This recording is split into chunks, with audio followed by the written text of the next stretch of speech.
بسم الله والصلاة والسلام على رسول الله. معاكم باشمهندس مروان، إن شاء الله هشرح لكم رياضة وماس بحيث كلكم تبقوا مهندسين. قبل ما نبدأ ما تنساش تعمل لايك وسبسكرايب عشان تدعمنا. بسم الله الرحمن الرحيم. النهاردة هنبدأ في الوحدة الثالثة، الإحصاء.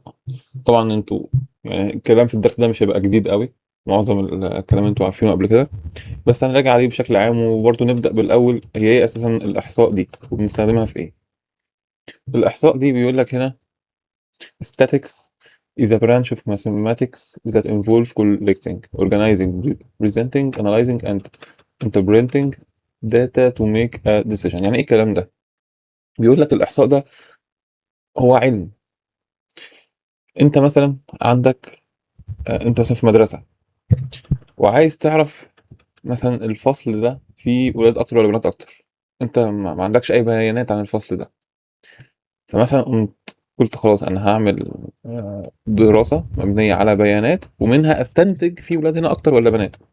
فمثلا قمت جيت قلت مثلا اول حاجه المفروض تعملها ايه؟ تجمع داتا. يعني اول حاجه انت محتاج تكولكت الداتا. بعد كده تنظمها. يعني انا خلاص جمعت الداتا، مثلا عرفت، قمت سالت، بعت مثلا زي ورق كده الطلاب يملوه مين بيحب الكوره ومين ما بيحبش. فانت كده جمعت الداتا. تمام. هتبدا تنظم الداتا دي بقى. تقوم جاي مثلا مرتب، تحط الورق اللي بيحبوا الكوره مع بعض واللي ما بيحبوش الكوره مع بعض. بعد كده بريزنتنج، تعرض الداتا دي. خلاص، ما هو انت بقى لازم المفروض تبدا تعد بقى الورق. بعد كده تفسر ان انا لقيت مثلا هنا عندي في 20 واحد بيحبوا الكوره و10 لا. طبعا ده ممكن يبقى مش دراسه دقيقه، بس تقدر تتنبأ بحاجه. يعني تقدر تعرف ان مثلا ده كده عدد الولاد اكتر من عدد البنات، لان غالبا الولاد بتحب الكوره والبنات لا. ممكن يبقى في العكس عادي، بس ده الغالبيه.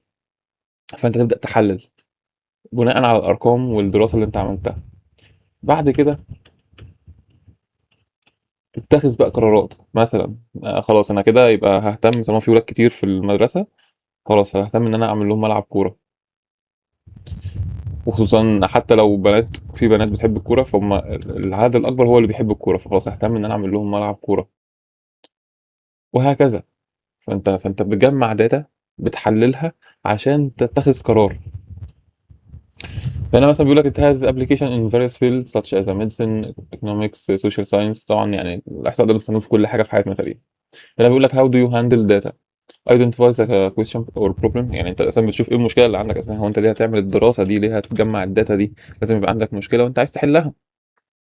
بعد كده تكولكت داتا، تجمع الداتا. بعد كده تورجنايز وتبريزنت، تنظمها وتعرضها. بعد كده تحللها وتفسرها. بعد كده تاخد قرارك. تمام. طبعا في انواع كتير للشارتس، للمخططات، معظمها انتوا درستوها قبل كده. هنراجع عليها مراجعه سريعه وهناخد الجديد. لان عندك في طبعا واحد اللي هو الدوت بلوت، البار جراف، الهيستوجرام، وستيم ليف بلوت، والبوكس بلوت. هندرس الخمسة وناخد مثال على كل واحد فيهم.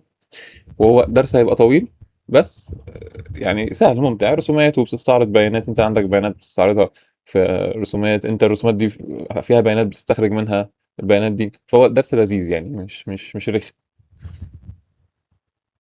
بسم الله، نبدأ بقى في الدرس بتاعنا: تنظيم البيانات، organizing data. طب هو ايه اساسا معنى داتا؟ يعني ايه الداتا اللي احنا هنعمل لها تنظيم دي؟ بص بيقول لك what is data? Data is a collection of information or values that we collect in order to study a practical topic and get useful information from it. يعني ايه؟ يعني الداتا دي هي عبارة عن بيانات انت بتجمعها عن اي موضوع او توبيك عشان تبني عليها دراسة. لكن هل الداتا دي لوحدها مفيدة؟ دي اسمها رو داتا. رو داتا دي يعني ايه؟ عارف انت لما يقول لك بترول خام، احنا استخرجنا بترول خام من تحت الارض. انت لسه مستخرج البترول من تحت الارض، تمام؟ هل انت تعرف تستخدمه؟ خالص، ملوش اي استخدام. هم انت لسه طالعه من الارض كده، مش هتعرف تستخدمه. ليه؟ اسمه بترول خام. رو دي اللي هي الخام، اللي هو يعني انت لسه محتاج تعمل عليه دراسات وتعديلات وتغير من شكله عشان تقدر تستخدمه. هي ده بالظبط. هنا بيقول لك if we want to know the number of hours that 10 students study every day. يعني احنا عايزين نعرف عدد ساعات مذاكرة 10 طلاب في اليوم. فاحنا سالناهم ادونا عدد ساعات. انا لو اديتك ورقه مكتوب فيها ارقام كده، انت تعرف تعمل بيها حاجه؟ تقول لي اعمل ايه بالارقام دي؟ فدي اسمها رو داتا، يعني انت جمعت بيانات بس انت لسه ما عملتش عليها اي حاجه. لسه بقى هتبدا بقى ترتبها وتنظمها وتحللها وتبني عليها قرارات. تمام، فده معنى كلمه داتا. تاني حاجه عندنا هنا organizing data. organizing data دي يعني ايه؟ تنظيم البيانات. يعني انا دلوقتي جمعت الارقام دي، شكلها عشوائي، صح؟ يعني انا لو جيت قمت، تحس ان انت يعني عشان تطلع منها معلومه هت ممكن تتلخبط. فايه اول حاجه تعملها طالما معاك داتا؟ يعني زي ما قلت لك مثال فات، انت معاك ورق مكتوب فيه على بعضه بقى، مكتوب فيه الناس اللي بتحب الكوره والناس اللي ما بتحبش الكوره. اول حاجه تعملها ايه؟ تفصل الناس اللي بتحب الكوره عن عن الناس اللي ما بتحبش الكوره. ترتب الورق. فهنا مثلا في المثال ده، يعني ايه الاورجنايزنج داتا؟ نطبقها ازاي عليها تنظيم بيانات؟ ببساطه ان احنا نرتب الارقام. هنقوم جايين بادئين مثلا من هنا، هتقوم جاي كاتب مثلا عايز انظم الارقام دي، ادي واحد. ماشي. ماشي، همشي بقى اشوف في واحد تاني ولا لا. اه، في واحد كمان اهو، نكتبه. ده بقى بننظم طبعا يعني من الصغير للكبير. ماشي خلاص، بعد الواحد نمشي. في ايه؟ في اتنين. اه، في اتنين اهي، وفي اتنين اهي، وفي اتنين اهي، يبقى في تلات اتنينات اهو. ماشي، هل في تلاتة؟ اه، في تلاتة اهي، وفي تلاتة اهي، تلاتين. هل في أربعة؟ اه، في أربعة اهي، وفي أربعة اهي، أربعتين. هل في خمسة؟ اه، في خمسة واحدة. بس احنا كده ما كان معانا بيانات بشكل عشوائي، نظمناها. بس مش كده اسهل؟ يعني أنا لو جيت مثلا قلت لك بص على هنا، قلت لي قول لي في كام واحد، هتتلخبط. او ممكن مثلا تاخد وقت عشان تطلع البيانات دي، ودي خد بالك دي حاجه بنستخدمها في البرمجه كتير جدا. هتاخد وقت عشان تطلع البيانات، خصوصا بقى هنا انت عندك ايه 10 ارقام، لا انت ممكن يبقى عندك مليون تريليون رقم. فانت عشان تطلع منه بيانات طبعا بياخد وقت اكبر. فهنا طبعا اسهل اهو، انا قادر احدد ان في ثلاث اتنينات، في ثلاثتين، في اربعتين، في خمسه. طبعا ده عشان 10 ارقام بس، لكن بعد كده أصلاً انت مش هتعرف تحدد حتى بعينك، فلازم ساعتها بقى نرجع لايه؟ فريكوينسي تيبل. يعني اول حاجه هي arranging the data، نرتب الداتا. تاني حاجه using frequency table. frequency table ده هنشرحه في الصفحه الجايه. تمام. هو برضو اعتقد انتوا عارفينه يعني، هو الجدول التكراري. وفي بقى بعد كده اللي هي حاجه اكتر، حاجه ادفانسد، اكتر حاجه متقدمه وفعلا بتطلع منها بيانات بشكل كويس، using a graphical representation. يعني بيبقى فيه رسم بياني تقدر تستخرج منه البيانات، وده بيبقى ممتع جدا. ماشي، نيجي للفريكوانسي تيبل. تمام، الجدول التكراري. خلي بالك احنا لسه قايلين الفريكوانسي، لسه شارحينها الصفحه اللي فاتت. وهي لما اقول عدد تكرار رقم معين او عنصر معين في البيانات اللي انت مديها لي. طب ايه هو الفريكوانسي تيبل؟ is a table that we use to show each value and the number of times it appears. هنا نفس الكلام، انا بوريك العنصر ده او القيمه دي ظهرت قد ايه في الداتا اللي انت مديهاني، بس عن طريق جدول. تمام. فمثلا هنا بيقول لك the scores of 10 students in a test out of 10. عندك 10 طلاب، متأكد 1 2 3 4 5 6 7 8 9 10. مهم قوي تبقى عارف عدد الداتا اللي انت جمعتها، مش قيمتهم بس، لا تبقى عارف كمان عددهم، تستخدمها في حاجات كتير قوي. فبيقول لك يعني عايزك تمثلها لي بجدول. فاول حاجه احنا قلنا اول حاجه ايه؟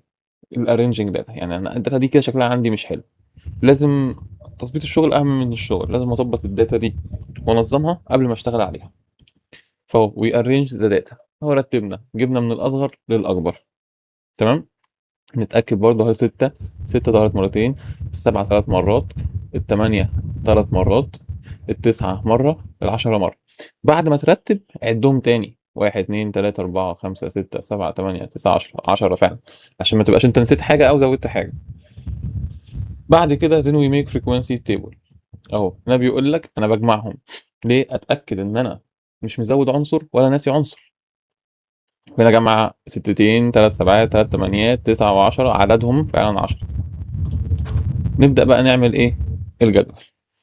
الجدول بيتعمل، بيبقى تحط فيه السكور نفسه اللي هو القيم اللي عندك دي، ايا كان بقى دي، ده متغير، يعني الاسم ده متغير.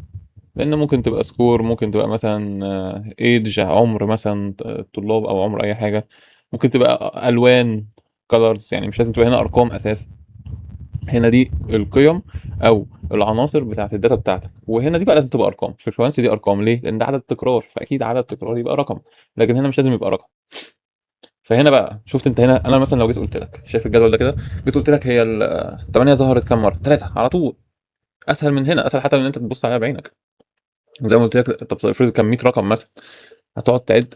فطبعا ده من اسهل وابسط الطرق لعرض الداتا، ومن اكترها شيوعا يعني، اللي هو الجدول فريكوينسي تيبل. لان انا بحط القيم كلها، ما ينفعش ما اسيبش ولا قيمه او ولا عنصر في الداتا اللي انا مديها لك، لازم تكتبهم كلهم، تتاكد ان انت كتبتهم كلهم.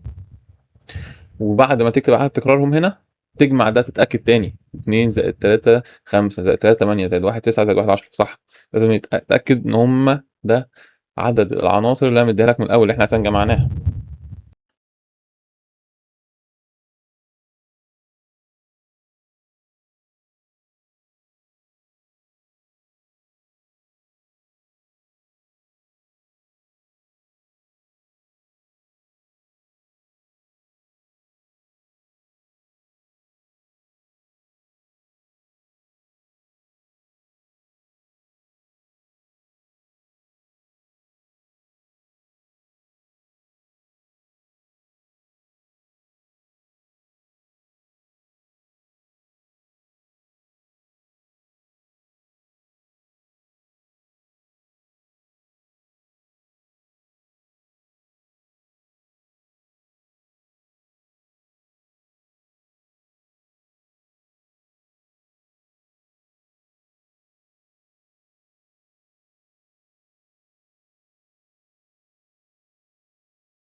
reported the weights of 40 players in kilogram as follows. يعني في مدرب سجل أوزان اللعيبة بتوعه وهم كانوا 40 لعيب.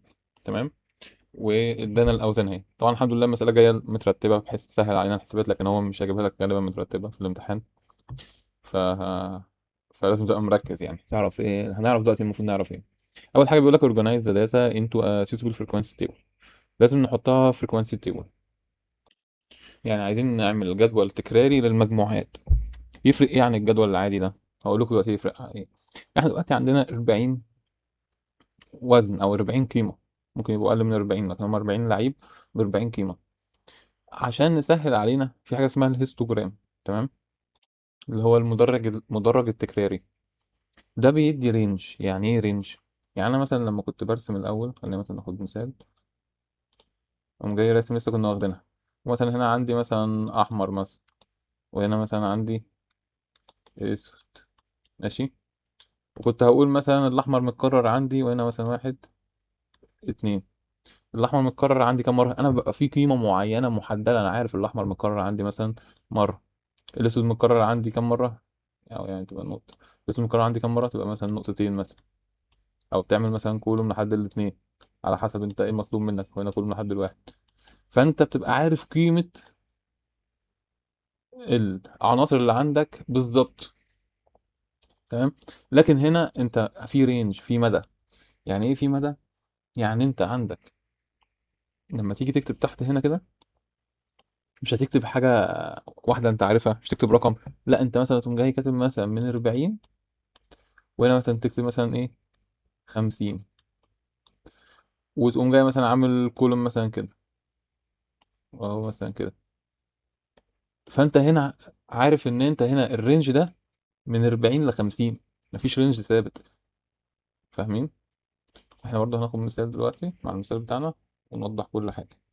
هنا اول حاجه قال لك ايه؟ عايزين نجيب الرينج ده. organize the data into a suitable frequency table. هنحطهم في تيبل، بس قبل ما نحطهم في تيبل لازم نجيب الرينج. الرينج ده بقى بتاعنا اللي هو ايه بقى؟ بتمسك اكبر قيمه عندك. طبعا انت هنا قلنا مترتب، فانت اكبر قيمه عندك هنا ايه 89، واصغر قيمه ايه 60. بتمسك الرينج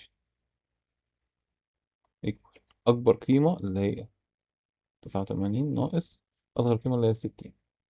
كده انت دي هتديك رينج كام؟ 29. كده انت معاك المدى بتاعك 29. ماشي. هنستفيد بيها ازاي؟ هقول لك دلوقتي.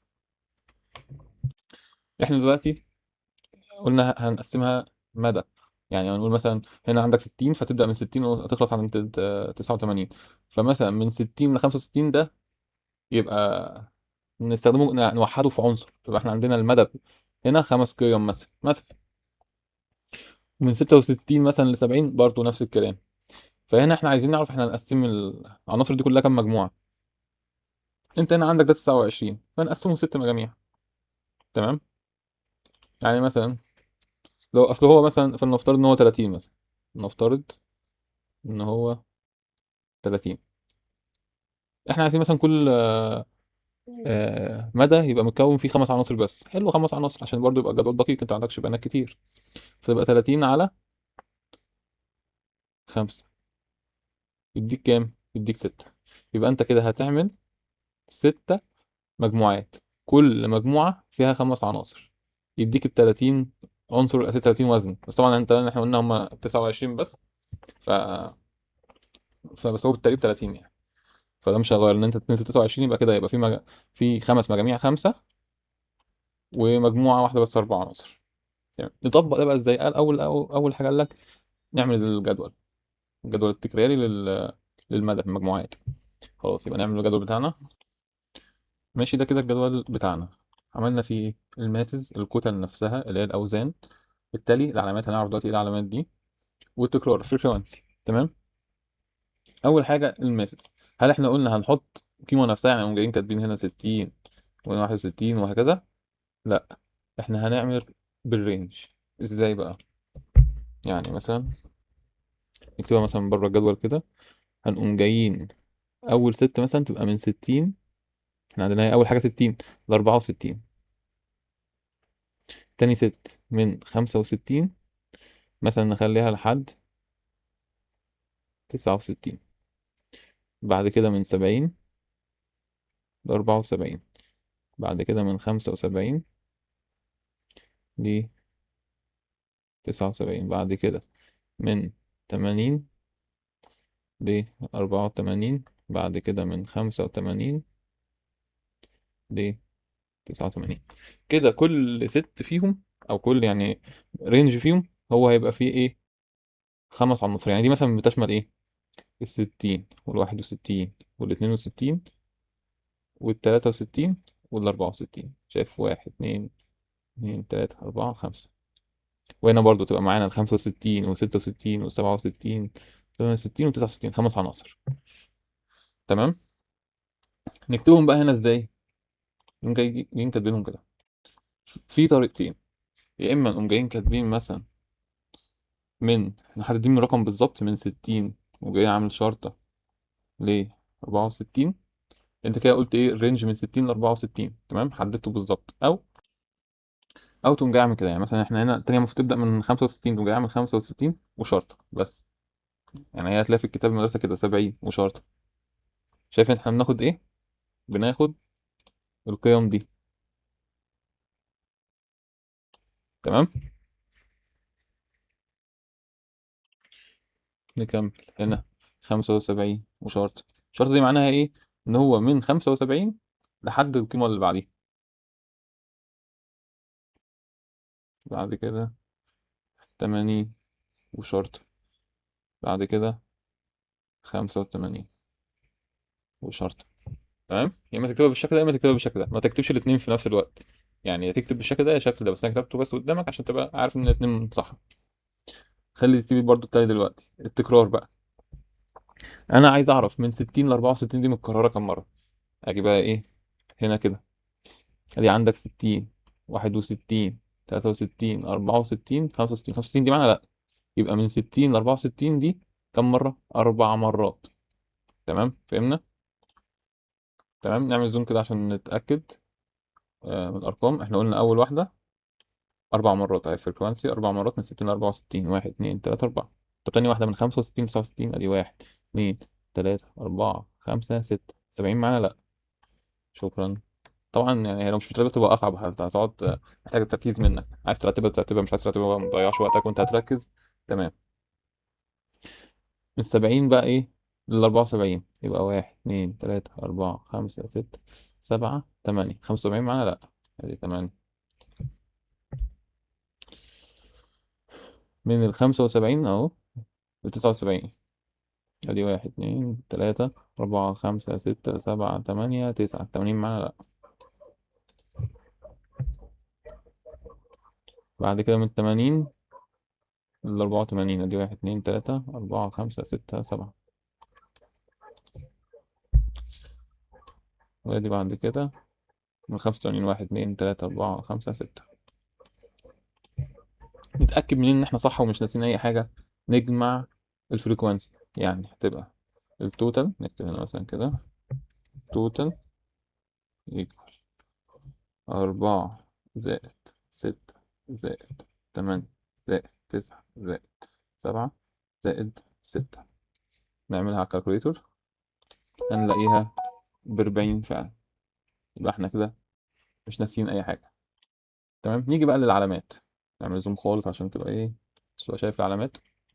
العلامات دي إيه؟ أعتقد أنتوا عارفينها. يعني إحنا خدناها قبل كده. هنا بيقول لك 4 نعبر عليها عنها ازاي بالعلامات. العلامات دي هي عبارة عن خطوط. تقوم جاي خلينا نرفعها على الآخر. تقوم جاي عامل كده. ادي 1 ادي 2 ادي 3 ادي 4. كده 4. يعني انت كده بص على الخطوط دي اهي، تعرف ان هي 4 مقدار 4 من غير ما تقرا الرقم. الستة ازاي؟ ادي 1 2 3 4 5. كل 5 لازم تقفلهم بواحدة كده. وبعد كده تقوم جاي عامل 6 تاني لوحدها. او كده انت عارف ان دي كده 5. وادي 1 6. ال8 خلينا نكبر شوية. ماشي. ال8 نعملها ازاي؟ ادي 1 2 3 4 لا 5. قلنا ايه الخمسة ايه؟ الخمسة تقفل بيها. 5 كده تقفل بيها. بعد كده ماسك كام واحدة؟ 1 2 3 9. 1 2 3 4 5. 1 2 3 4 7. 1 2 3 4 5. 1 2 6. 1 2 3 4 5. بعد كده واحدة. تمام، عرفنا ازاي نعمل العلامات. نرجع تاني لمسألتنا.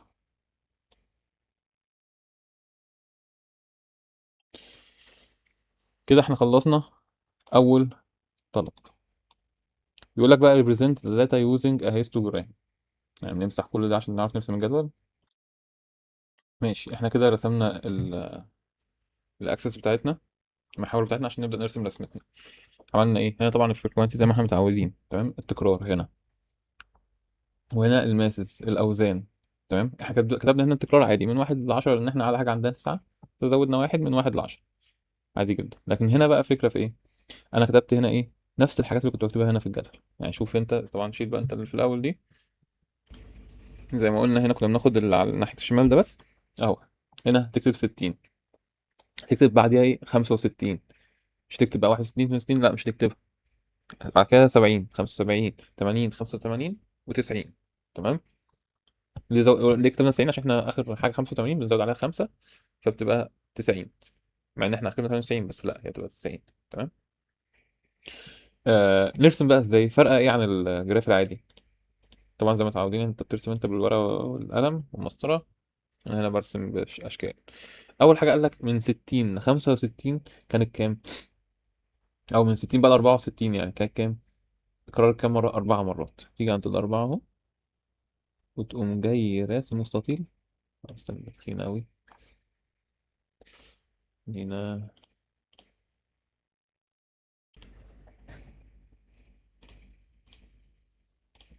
اهو، تقف عند الأربعة هنا، تقوم جاي راسم مستطيل. تقف فين بقى؟ عند ال65. تمام. يبقى انت كده عارف بقى من الرسمة رينج من 60 لقبل ال65 ده كان، أو لحد ال64، كرر 4 مرات. ماشي، طب من 65 أهو لحد ال69 كان كام؟ 6 مرات. تيجي عند الستة هنا كده أهو، وتقوم جاي عامل شايف هما لازقين في بعض، مفيش بينهم مسافة. عشان كده اسمه درج، عامل زي درج الجامعة كده. اهو من 70 القرار كام؟ 8. من ال8 تقف كده اهي. ماشي، 75 كام؟ 9. تقف عند ال9.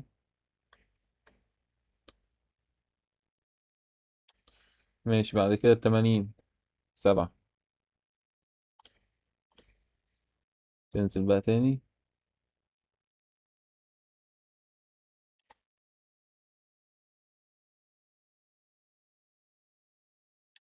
بعد كده آخر واحدة 6. لا استنى، احنا دي عملناها كده. 6 هي دي اللي 6. دي بقى، شوف احنا بقى اتلخبطنا ازاي. ركز، نخليها 7. ماشي، ودي 6.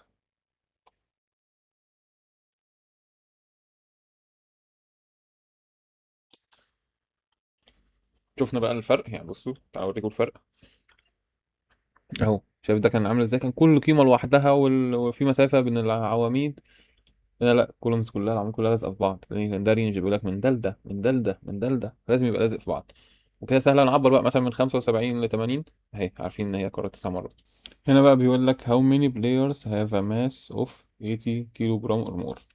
80 كيلو جرام or more ده يعني منين؟ من هنا كده. يعني انت معاك دي ودي ودي، ماشي معاك من هنا ومن 80. يبقى انت معاك ال7 زائد ال6. يبقى 7 زائد 6 بكام؟ ب13. تمام. اعتقد ده برضو سهل. المسائل دي بتاخد وقت، بس كلها سهلة وبسيطة. والاوراق، ايه مخطط الساق والاوراق ده؟ اللي هو ستيم اند ليف، والبوكس بلوت اللي هو الرسمة بتاعته. ليه اصلا نسمى مخطط الساق والاوراق؟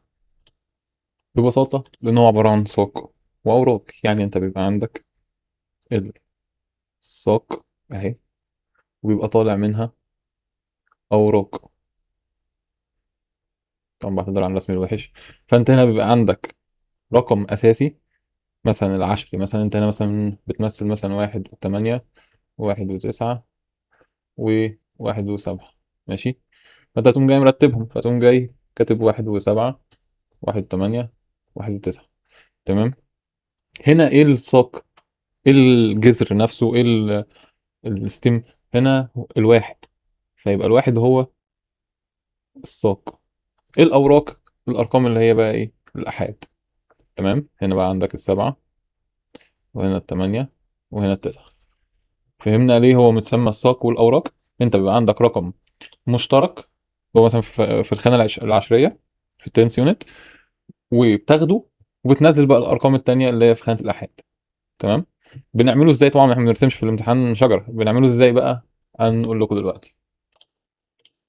هو هنا بيقول لك a teacher recorded the number of hours that 20 students spent using the internet weekly. يعني سجلت احدى المعلمات عدد الساعات التي يقضيها 28 طالبا في استخدام الانترنت اسبوعيا، وكانت البيانات كالتالي. طبعا انا جايبها لك مترتبه، لو مش مترتبه لازم ترتبها، بالذات في الساق والاوراق لازم ترتبها. بس اللي انا جايبها لك مرتبه، يعني انت خلاص الترتيب انت مش محتاج مني ان انا ارتبها لك، يعني انت هتعرف ترتبها. لكن في الامتحان غالبا مش هتيجي مترتبه، لازم ترتبها. تمام. فاحنا هنا ايه رتبنا؟ هو بيقول لك قم بتنظيم هذه البيانات وتمثيلها باستخدام مخطط الساق والاوراق. وبعد كده هات المود والميديان والفيرست كوارتايل والثيرد كوارتايل، اللي هم ايه؟ المنوال والوسيط والربيع الاول والربيع الثالث. هي اساسا انت عشان تعرف ترسم الرسمه بتاعت الساق والاوراق، اللي هو البوكس والويسكر بلوت، باستخدام مخطط صندوقي، ده لازم اساسا تجيب الحاجات دي. فهو سواء طلبها او ما طلبهاش، انت كده كده هتجيب الحاجات دي. فتعالوا الاول ناخدها خطوه خطوه كده ونشوف هنحلها ازاي. احنا اصلا ازاي بقى بنعرض البيانات دي بشكل الساق والاوراق؟ بتقوم جاي عامل لاين كده، يعني نعمل لاين محترم عن ده. ادي اللاين. ماشي. وتقوم جاي عامل لاين تاني كده، كأنك بتعمل جدول. تمام. بس يبقى ده شكل الجدول ليه؟ لان انت هنا هتكتب ارقام يعني رقم واحد، وهنا هتكتب الارقام المتكرره. رايك هنا الساق ولا هنا الساق؟ اكيد هنا الساق. دايما الساق اقل من الاوراق، منطقيه جدا. انت عندك زرعه او شجره فيها كام جذر؟ جذر واحد بس فيها كام ورقه؟ كتير.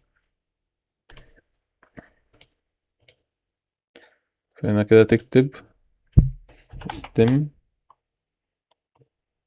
ماشي. وهنا تكتب leaf، اللي هي هنا كده احنا زي ما قلنا. هنا دي ايه؟ برضه تعالى نكتبها بالعربي. الساق اهي. هنا الأوراق. تمام كده، عشان برضه ما تتلخبطوش. نعمل زوم ان. ماشي. دلوقتي الارقام اللي عندنا اهي. احنا عندنا التمانية والتسعة والعشرة. ايه الارقام الموجودة؟ ايه اكبر رقم؟ اكبر رقم 30 مكون من كام رقم؟ من اتنين. من كام عدد يعني؟ من عددين. تمام. فاحنا هنا يبقى هنكتب هنا هنا خانة الآحاد، اللي هي خانة الوانس. هنا تبقى خانة الوانس، وهنا خانة التنس. تمام. نبدأ نكتب أرقامنا.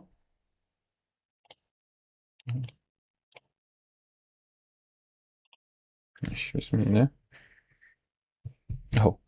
الأرقام بقى بتتكتب على أساس إيه؟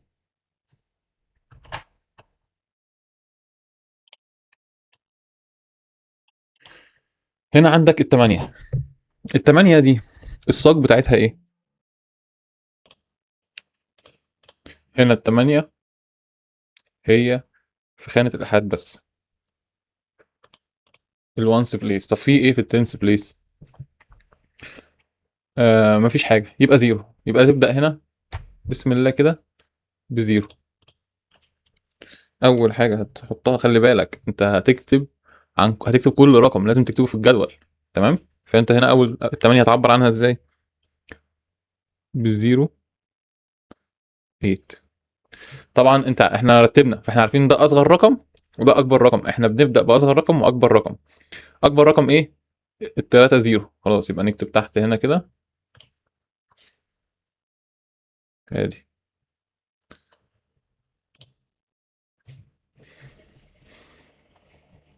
التلاتة وادي الزيرو.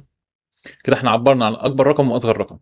نبدا بقى نشوف في مين تاني في العشرات. زيرو 9، يبقى نكتب هنا كمان 9. ماشي، نخش كده خلصنا اللي هي الارقام اللي ما فيهاش عشرات. طب نخش على هنا بقى في 10 و11 و12 و12 تاني و13 و14 و15 15 15 15 16 17 لحد ال 19، كل دول مشتركين في ساق واحده اللي هي ايه؟ الواحد. فيبقى نكتب كده هنا واحد، دي ساق واحده. تمام. ماشي، نبدا بقى من اول 10. اول حاجه اصغر حاجه ايه؟ الصفر. ماشي، يبقى نكتب صفر. بعد كده الواحد نكتب واحد. بعد كده اتنين نكتب اتنين. متكررة كام مرة الاتنين؟ مرتين، تكتبها مرتين. واخد بالك؟ مش تكتبها مرة واحدة، مرتين. نركز في النقطة دي. بعد كده عندك هنا طبعا انت هتكتب بخط اصغر، انا كاتب خط كبير عشان تشوف، لكن انت هو الجدول ده كان هيكفي في العادي يعني. تكتب بقى عندك التلاتة كم مرة؟ مرة واحدة.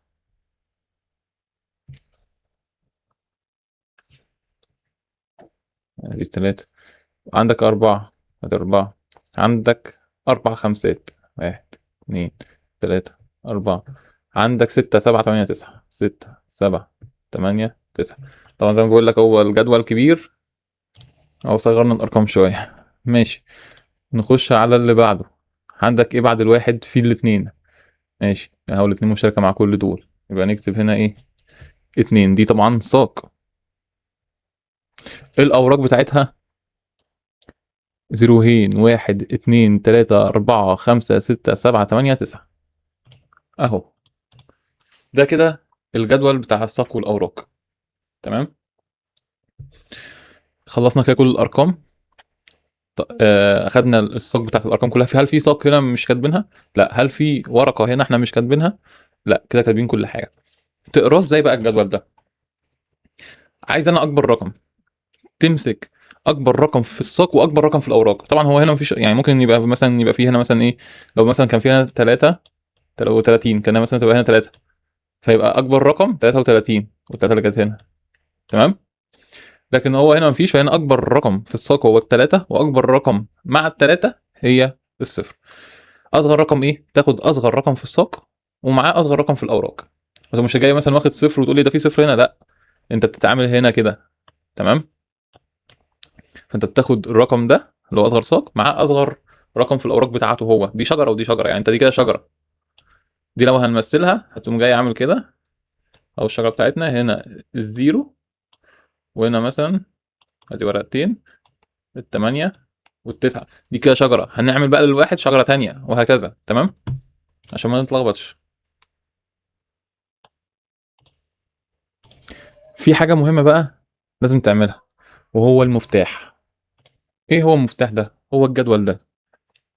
يعني ايه مفتاح؟ انا دلوقتي شايف الرسمه دي، انا اللي عاملها، فانا عارف هقراها ازاي. ممكن حد يجي ملهوش علاقه بالرسمه، مش هو اللي راسمها، عايز يعرف، عايز يفهم هو انا دي هتتقري ازاي. يعني انت لو انت قبل ما تاخد الدرس، انت لو كنت بصيت على الرسمه كان صعب جدا تطلع منها بيانات، مش تبقى فاهم هي عامله ازاي.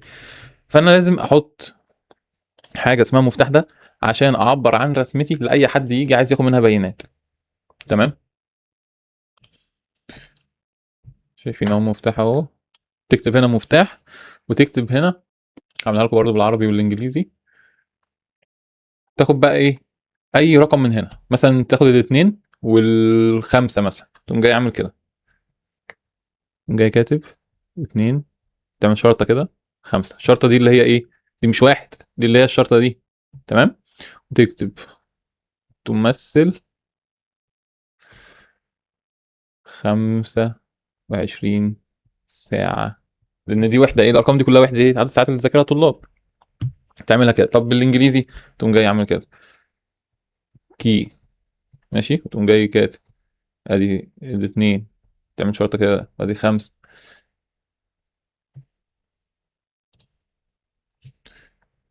means 25 hours، ماشي، تقوم جاي حاططها له كلها كده ايه، طبعا يعني انت هتعملها بأنضف من كده في صندوق. تمام، تمام كده. عرفنا ده ايه وظيفة المفتاح. نبدأ بقى نطلع له المود والميديان وفيرست كوارتايل وثيرد كوارتايل، واشرح لكم هم ايه اساسا. نبدأ بأول حاجة، هي المنوال او المود. ايه هو المود او المنوال؟ هو القيمة الأكثر تكررا. ايه القيمة الأكثر تكررا؟ نيجي هنا عند الجدول بتاعنا، ايه أكتر رقم متكرر؟ يعني هنا مثلا في رقم متكرر، لا ده هو أصلا كل واحد متكرر واحد. هنا مثلا ايه أكتر رقم متكرر؟ الخمسة، متكررة 5 مرات. هنا احنا زي ما اتفقنا احنا بنتعامل كده، كل واحدة شجرة لوحدها. نشوف هنا في رقم متكرر أكتر من 5 مرات، لا، ولا هنا. يبقى كده أكتر قيمة متكررة مش الخمسة، ال15. تمام، فهمنا لأن ده الصاج بتاعت الرقم ده. فيبقى كده أكتر رقم فعلا اتكرر هنا ال15. تمام، 4 مرات. يبقى عندنا، نكتب بقى الحل بتاعنا. المود ايكوال 15. ماشي، نخش على الوسيط الميديان. الميديان ده يفرق معانا طريقة حله، لو الأعداد اللي عندي فردية أو زوجية. هنا احنا عندنا كام؟ 28، يعني زوجية. يعني تعالوا مثلا ناخد مثال ليه هي بتفرق. احنا دلوقتي بنتكلم على الميديان، الوسيط، ماشي. انا مثلا لو عندي 2 3 4 5 دول كده، خلينا نحط كمان، دي كده اعداد فرديه. لو قلت لك الوسيط، الوسيط ايكوال ايه؟ هو 4. ليه؟ انا عايز الرقم اللي في النص الوسيط. منطقيه جدا، فسهل قوي اجيبها بالنظر او حتى بالقانون. هتبقى تساوي ان زائد 1/2. ان ده اللي هي ايه؟ عددهم هم كام هنا؟ 5. يبقى 5 زائد 1/2 يبقى 6/2، 3. 3 ده ايه؟ هل 3 دي قيمة؟ لا، 3 ده الترتيب. يعني عد دي 1 ادي 2 3، هو ده الميديان بتاعنا. تمام، فهمنا هي بتيجي ازاي. طب ده لو عدد فردي، تعال نشوف كده لو عدد زوجي. امسح بقى دول.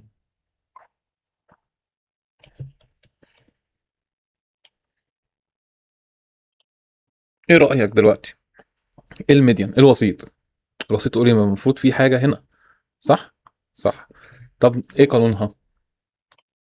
بتاخد الاتنين اللي في النص دول، تجمعهم وتقسمهم على 2. يعني ايه؟ يعني انا اجيب منين الاتنين اللي في النص؟ انا اعرف منين؟ ما انت مثلا لو عندك ان على الاتنين، اللي هو 4 على الاتنين، هتساوي 2. 2 ده قلنا ايه؟ ده بيبقى الترتيب.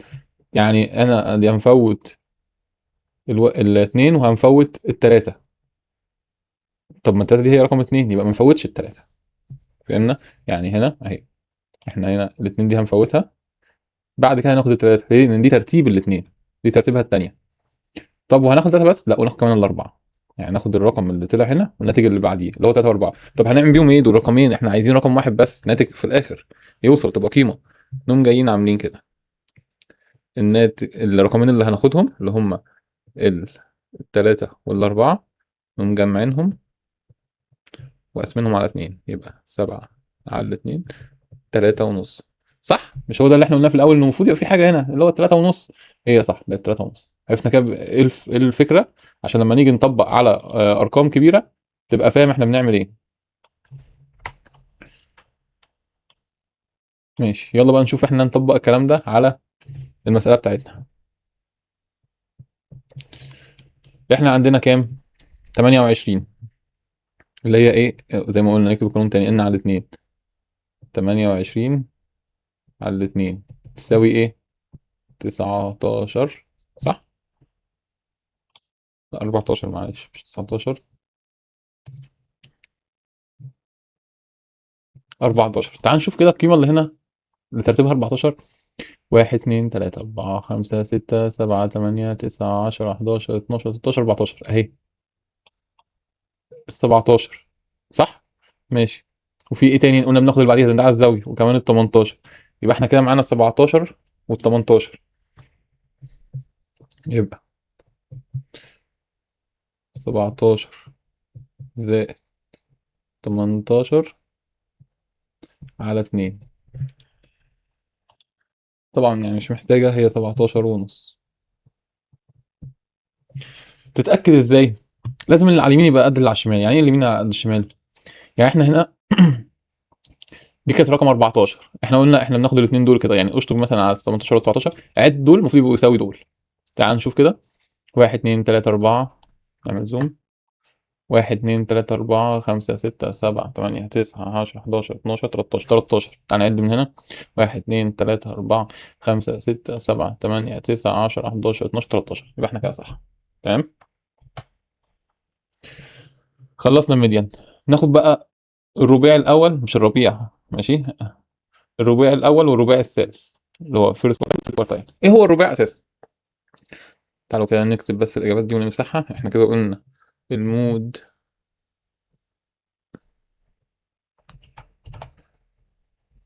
المود 15 ساعة، والميديان 17 ونص. ماشي، نمسح ده.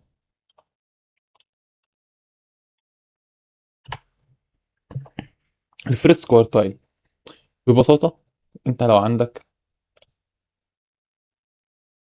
خط كده، ماشي، الخط ده انا قلت لك اقسمهولي نص، اهو النص هنا، صح كده؟ ماشي. قلت لك انا عايز الربع. الربع هو ايه؟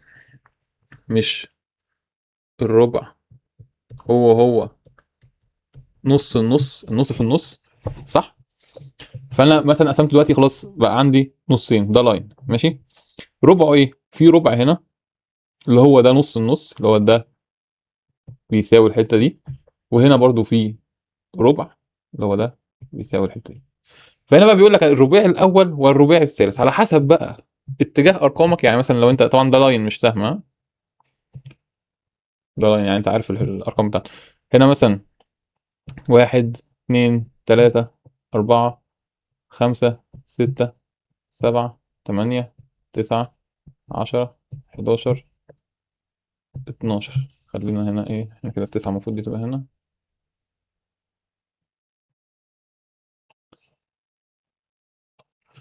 تبقى هنا كده السبعة، هنا كده التمانية، هنا كده التسعة،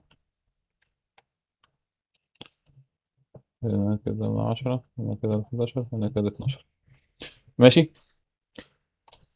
انت كده عارف ان النص ستة. تمام. في هنا بقى عندك ده الرباع الأول، ده الربع الأول، شفت؟ ده كده الربع الأول، وده هنا كده الربع التاني، وده كده الربع التالت، وده كده الربع الرابع، وده النص، وده هنا نص النص بتاع النص الأولاني، وهنا ده نص التاني بتاع النص التاني. فهمنا المسميات، فهمنا هي جايه منين. فهنا بيقول لك انت عندك القيم دي، طبعا ترسمها بقى مثلا لو على لاين طبعا زي كده تبقى فاهمها جدا وتبقى سهله تطلعها. طب هو بالمنطق، انا لما كنت بعوز اجيب النص اللي هو الوسيط، كنت بتعامل مع الارقام دي كلها واجيب الوسيط بتاعها. طب ما انا عندي هنا الجزء ده بس، وانا عايز نصه، يعني عايز الوسيط بتاعه. يعني الربيع الاول هو الوسيط بتاع النص الاولاني، يعني هو نفس قانون الوسيط بس هطبقه على، يعني مثلا في المثال ده من 1 ل6. فهمنا الفكره؟ طب الرباع الثالث اهو، هطبقه على النص التاني، وشكرا. اظن كده فهمناها وسهله. فانت هنا انت مش محتاج بقى اللاين ده، يعني انت ممكن من الرسمه تحلها. اللاين ده كان توضيحي، وخصوصا ان هو الارقام عندك كبيره. هنا نجيب بقى ايه؟ الفيرست كوارتايل. احنا زي ما احنا عارفين، احنا قلنا طبعا ايه الميديان بتاع الرقم بتاعك بتاع المساله بتاعتك اساسا. هل هو 17؟ لا. هل هو 18؟ هو حاجه ما بينهم، هو حاجه هنا، ماشي. فاحنا كده عشان نخلي بالنا، يعني برضو تعالى اديك مثال. معلش بديكم امثله كتير بس عشان نفهم. لو قلنا مثلا 2 3 4 5 6 7، ده عدد فردي. لا، ده عدد زوجي اقصد. تمام، خلينا هنا في واحد كمان. ده عدد فردي، ماشي. ايه الميديان بتاعه؟ اهي الاربعه. ايه الفيرست كوارتايل؟ اهي الاثنين. ايه السكند كوارتايل؟ ثلاثه. فهمناها. طب لو انا قلت لك مثلا واحد، اتنين، تلاته، اربعه، خمسه، سته، ده عدد زوجي ماشي. ايه الميديان بتاعه؟ هل تلاته ولا اربعه؟ لا، ده هي حاجه ما بينهم اللي هي تلاته ونص. يبقى ايه الفيرست كوارتايل؟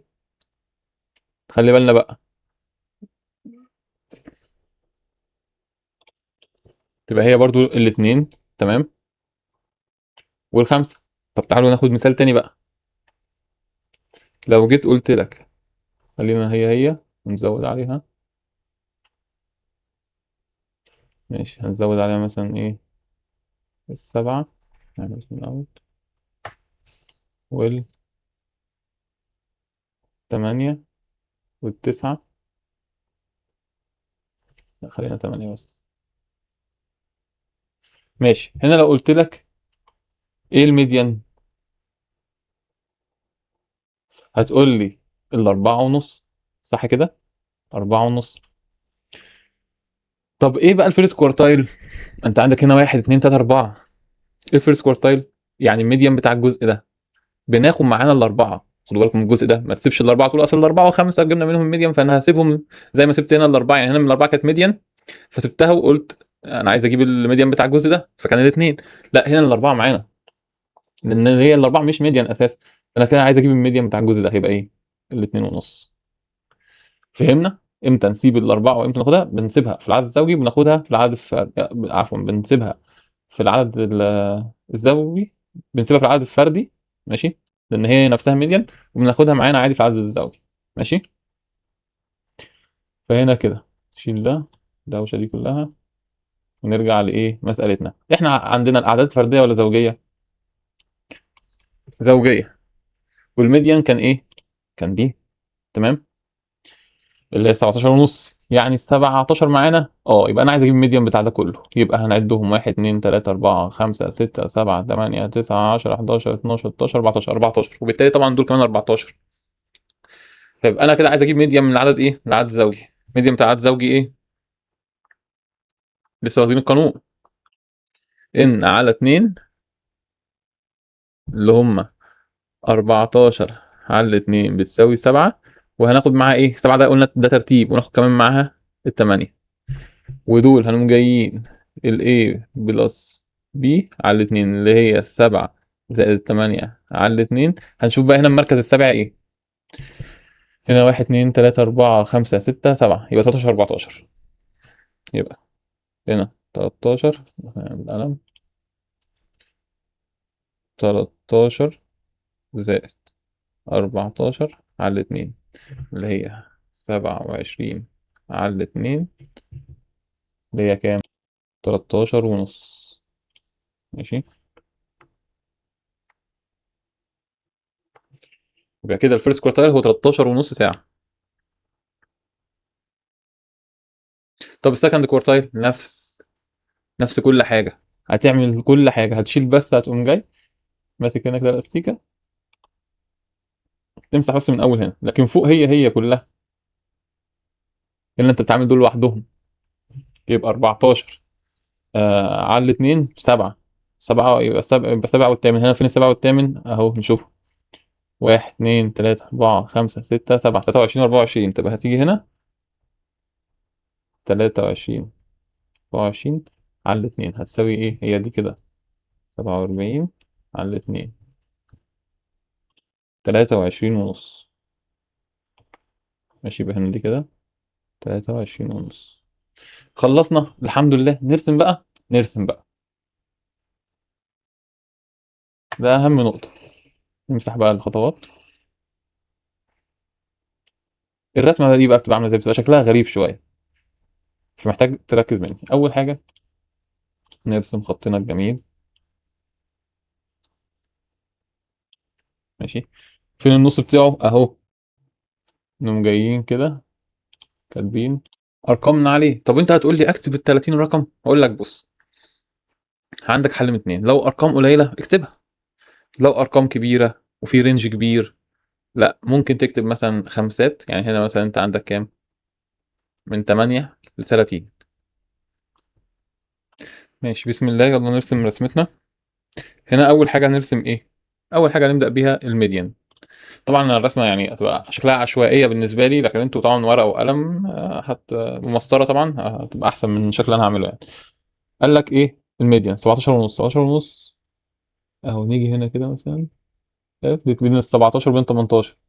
مش احنا بنحدد بس الاول القيم والعلامات هتبقى فين؟ ادي 17 ونص، ده كده النص بتاعنا.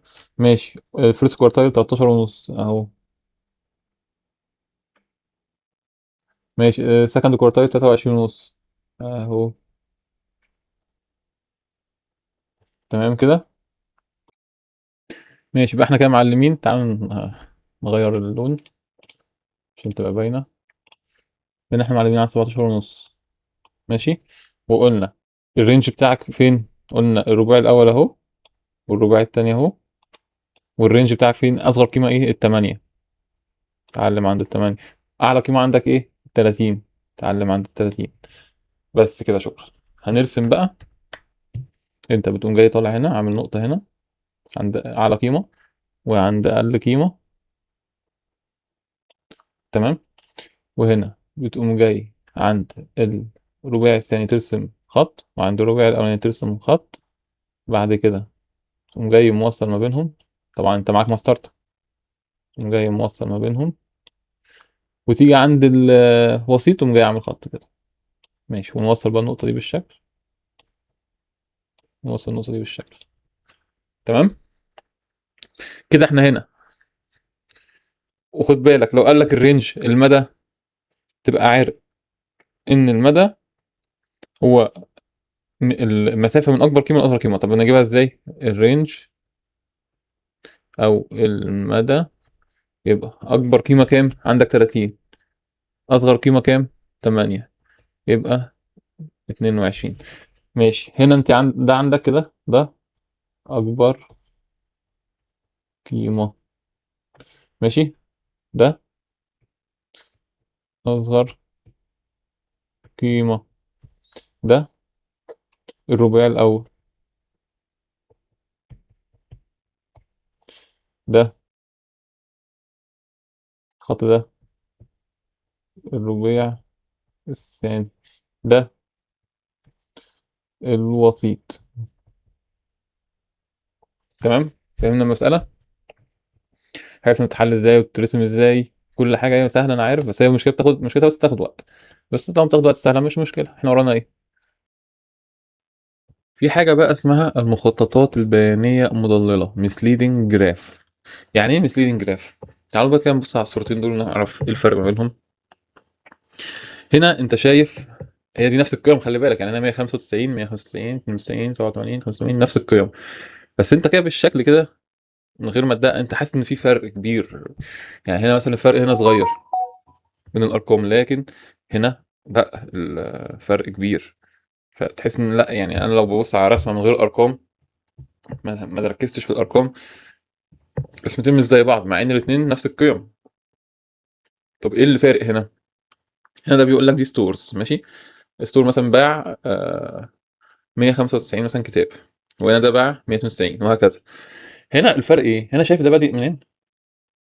من الصفر. الاكس بتاعك، المحور بتاعك بادئ من الصفر لحد ال 200. هنا بادئ من ال 184، مش بادئ من الصفر. فده اللي عمل شكل الفرق ده. فهنا دي حاجه غلطه. يعني انت مثل جراف ده يعني هي رسم بيني مضلل، يعني مش دقيق، مش ده العملي، مش ده الصح. فهنا لازم تبدأ من الصفر. تعال ناخد واحد تاني. هنا مثلا انت شايف هنا 500، وده كام؟ ده حوالي اقل من 400 بحاجه، بس 300 وحاجه، 380 مثلا، 390. طب هل ده منطقي ان ده يبقى فرق الشكل ما بينهم؟ ده باين ان ده ايه، 10 اضعاف ده مثلا. طب هو ده فعلا كقيمه صح؟ لا، ده هنا ده فرق بينهم مثلا 110,000 مثلا، لا يتخطى ال 20% او 20% حاجه و20%. بس هنا تحس ان هو 20 ضعفه. لكن هنا اهو باين هنا الفرق عشان بدأنا من الصفر، باين ان الفرق مش كبير. تمام. ناخد واحد تاني. هنا مثلا قولوا لي، وقف وقول مين الصح ومين الغلط. هنا انت شايف هنا برضو 230 31 ونص 37. الفرق اصلا مش منطقي، يعني الفرق تحس مفيش نسبة وتناسب. هنا ده فرق واحد ونص، وهنا ده فرق كام؟ حوالي 5.5. فتحس إن مفيش نسبة وتناسب. دي حوالي يعني دي 4 أضعاف دي تقريبا. لكن هنا أهو باين جدا إن الفرق بينهم مش كبير عشان بدأنا منين؟ من الصفر. في حاجة تاني، في هنا بقى بيقول لك رسم غير مستوي على المحور الرأسي. هنا بقى ودي غلطة ما ينفعش تقع فيها. هنا أنت إيه الغلطة اللي هنا؟ أنت شايف هنا بدأ إيه بصفر، ماشي حلو. 20 جميل، 40 ممتاز، 50 إيه القرف ده بقى؟ يعني أنت إزاي هنا ماشي فرق 20 فرق 20 هنا فرق 10 فرق 10 وكملت فرق 20 فرق 20؟ غلط طبعا، غلط، وهيديك رسم غير دقيق وبرضه هيبقى رسم بياني مضلل. فلازم تاخد بالك ان الفرق يبقى متساوي، فرق بقى 10 فرق 20 فرق 1 فرق نص، على حسب القيم اللي عندك طبعا. يعني انت ما ينفعش مثلا تبقى القيم دي 100 و200 و300 و400 وانت بادئ هنا 1 2 3 4. انت عشان توصل اساسا لل 500 انت محتاج ايه؟ كراسه كامله تقعد تكتب وتلزق الورق كده فوق بعض. فبرضه بيبقى منطقي، يعني انت عندك هنا 100 و500 ابدأ بال50. قصدي يعني ابدأ الفرق يبقى 50، طبعا انت هتبدأ بالصفر، يبقى صفر 50 100 150 200 250 هكذا. فانت لازم تمشي الفرق يبقى بين الارقام ثابت وتختار ارقام صح. تمام. هنا عندك الكويز.